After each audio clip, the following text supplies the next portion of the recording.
प्रश्न है, मुहणोत नैनसी दरबारी कवि थे, तो ये मारवाड़ के जसवंत सिंह के दरबारी कवि थे मुहणोत नैनसी। अगला प्रश्न है, पद्मिनी किसकी पुत्री थी?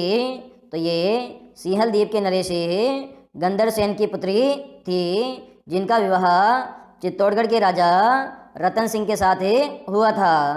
और ये पद्मिनी को प्राप्त करने के लिए अलाउद्दीन खिलजी ने यहाँ पर आक्रमण किया था, जिसमें पद्मिनी के नेतृत्व में जौहर हुआ था और रतन सिंह के नेतृत्व में केसरिया हुआ था। अगला प्रश्न है, डाबला किसान आंदोलन डीडवाना नागौर में 13 मार्च 1947 को कौन शहीद हुआ था? तो इसमें चुन्नीलाल शर्मा शहीद हुए थे डाबला किसान आंदोलन में।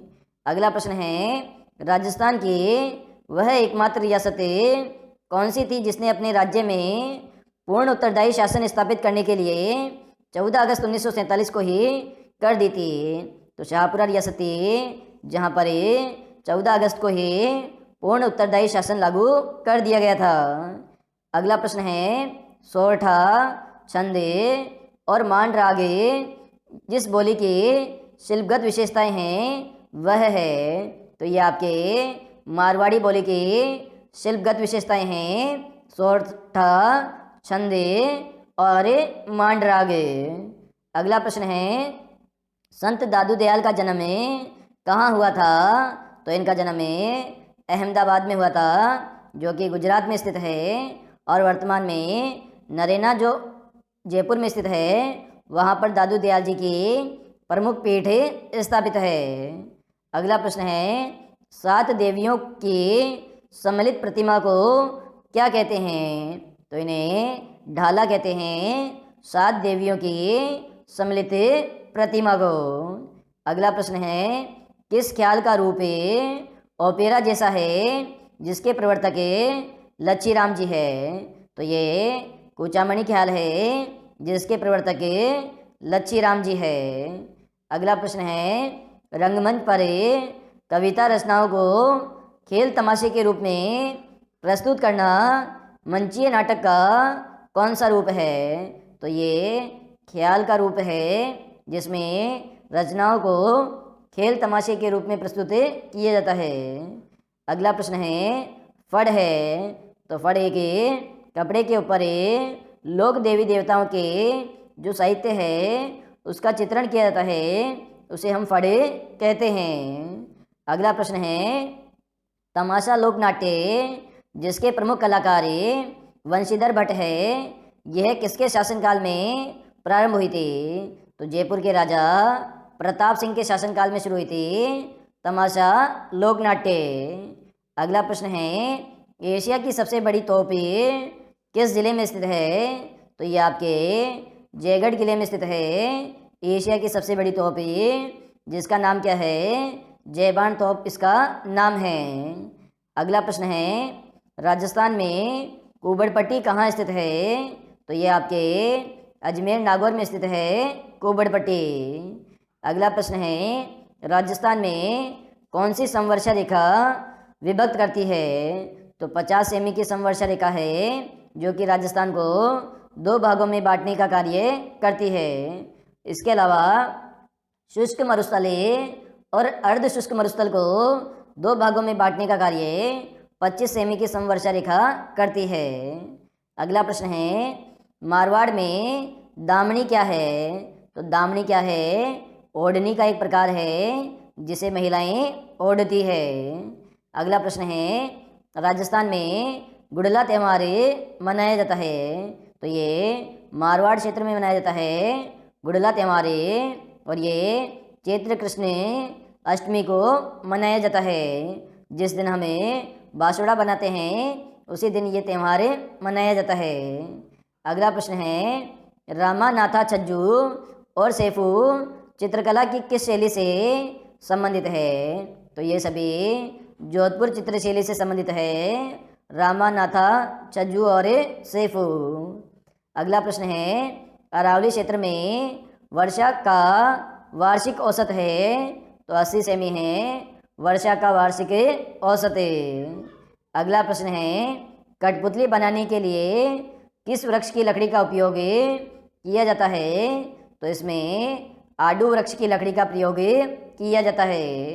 प्रश्न है, हिंदू देवी देवताओं का अजायब घर किस दुर्ग को कहा जाता है? तो ये आपके चित्तौड़गढ़ दुर्ग को कहा जाता है, जहाँ पर विजय स्तंभ स्थित है। इस विजय स्तंभ पर अनेक देवी देवताओं की मूर्तियाँ बनी हुई है। इस कारण से इसे हिंदू देवी देवताओं का अजायब घर कहते हैं। अगला प्रश्न है, पुरातत्व के लिए महत्वपूर्ण धूलकोट नामक स्थान कहाँ पर स्थित है? तो ये आपके उदयपुर में स्थित है, धूलकोट नामक स्थान।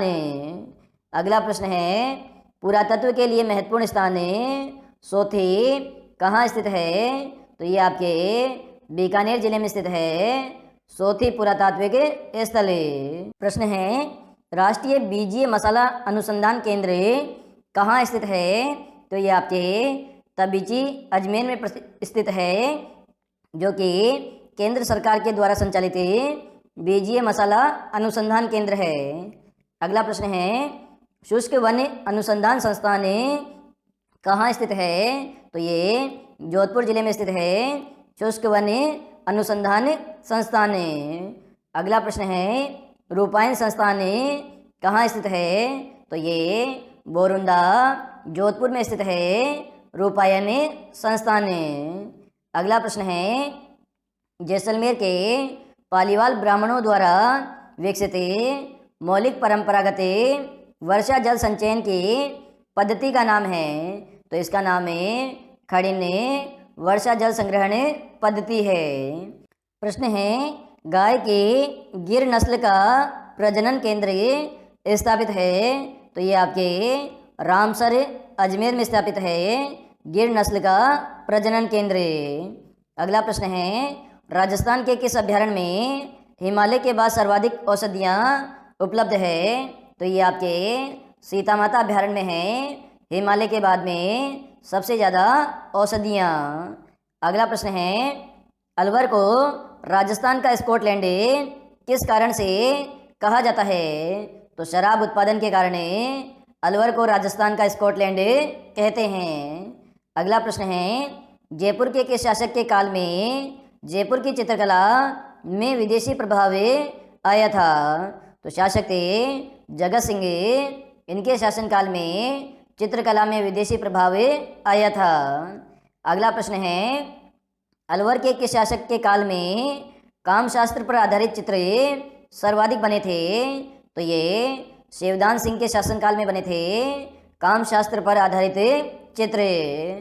अगला प्रश्न है, काकोनी मंदिर समूह किस जिले में स्थित है? तो ये आपके 12 जिले में स्थित है, काकोनी मंदिर समूह। अगला प्रश्न है, मदान बांध व जाडला बांध का सही युग्म है? तो मदान बांध तो आपका कहाँ स्थित है? भरतपुर जिले में स्थित है। और जाडला बांध कहाँ स्थित है? तो ये आपका अलवर जिले में स्थित है। अगला प्रश्न है, राजस्थान का एकमात्र ऐसा मंदिर जो एक पिलर पर स्थित है? तो ये गोविंद देव जी का मंदिर है, जो कि जयपुर में स्थित है। ये मात्र एक पिलर पर स्थित मंदिर है। बंद बरेठा नामक प्रसिद्ध झील किस जिले में स्थित है? तो ये आपके भरतपुर जिले में स्थित है, बरेठा नामक प्रसिद्ध झील। अगला प्रश्न है, राज्य में सर्वाधिक रसीले फल किस जिले में उत्पादित होते हैं? तो ये आपके गंगानगर जिले में उत्पादित होते हैं सर्वाधिक रसीले फल। अगला प्रश्न है, रणथंभौर के बागों का जच्चा घर किसे कहा जाता है? तो ये रामगढ़ विषधारी अभ्यारण्य, जो कि बूंदी जिले में स्थित है, इसे बागों का जच्चा घर कहते हैं। अगला प्रश्न है, चननी चेरी मेला किस जिले में बढ़ता है? तो ये आपके बीकानेर जिले में बढ़ता है, चननी चेरी मेला। अगला प्रश्न है, राजस्थान के विख्यात इतिहासकार जो कि एक समाज सुधारक भी थे, तो ये हरविलास शारदा थे, जिन्होंने समाज सुधार के लिए विवाह अधिनियम में लड़का और लड़की की आयु निर्धारित की थी। अगला प्रश्न है, सही युग्म है। तो हम्मीर मद मर्दन के रचयिता जयसिंह सूरी है, बिल्कुल सही है। हम्मीर महाकाव्य के रचना नयनचंद सूरी है, बिल्कुल सही है। हम्मीर हट के रचयिता चंद्रशेखर है, तो ये ऑप्शन भी सही है। मतलब ये तीनों ही ऑप्शन बिल्कुल ही सही है। अगला प्रश्न है आपका, किस ग्रंथ को पांचवा वेद या 19वां पुराण कहते हैं? तो ये आपके वेली किशन रुक्मणी रो कहते हैं, पांचवा वेद या 19वां पुराण।